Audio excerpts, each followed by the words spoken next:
Welcome to I news. కర్ణాటకలో సంచలన ఘటన వెలుగులోకి వచ్చింది.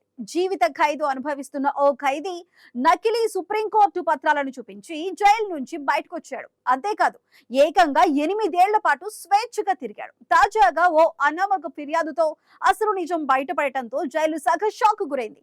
ఈ ఘటన ఇప్పుడు దేశవ్యాప్తంగా చర్చనీయాంశంగా మారింది.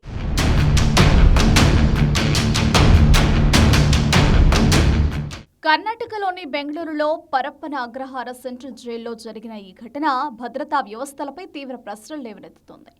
2001లో కిడ్నాప్ ఫర్ రాన్సమ్ కేసులో శంకర్ ఆరుముగం అనే వ్యక్తికి కోర్టు యావజ్జీవ కారాగార శిక్ష విధించింది. ఐపీసీ 364A, 120B సెక్షన్ల కింద అతను దోషిగా తేలాడు. అయితే 2018 నవంబర్లో శంకర్ సుప్రీంకోర్టు తన శిక్షపై ఉపశమనం కల్పించిందంటూ కొన్ని పత్రాలను జైలు అధికారులకు సమర్పించాడు. ఆ పత్రాలను నిజమని నమ్మిన అధికారులు 10,000 రూపాయల జరిమానా తీసుకుని అతడిని విడుదల చేశారు.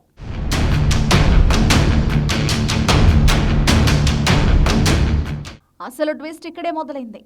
8 ఏళ్ల తర్వాత జైళ్ల డీజీపీకి వచ్చిన ఓ అనామక లేఖతో ఈ వ్యవహారం బయటపడింది.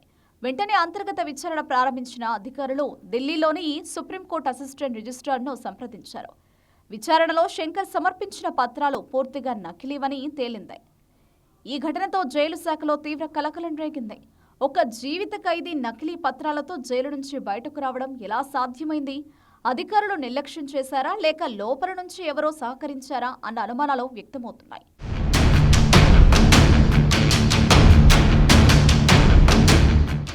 ప్రస్తుతం పరప్పన అగ్రహార పోలీసులు శంకర్తో పాటు నకిలీ పత్రాల తయారీలో పాల్గొన్న వారిపై కేసు నమోదు చేశారు.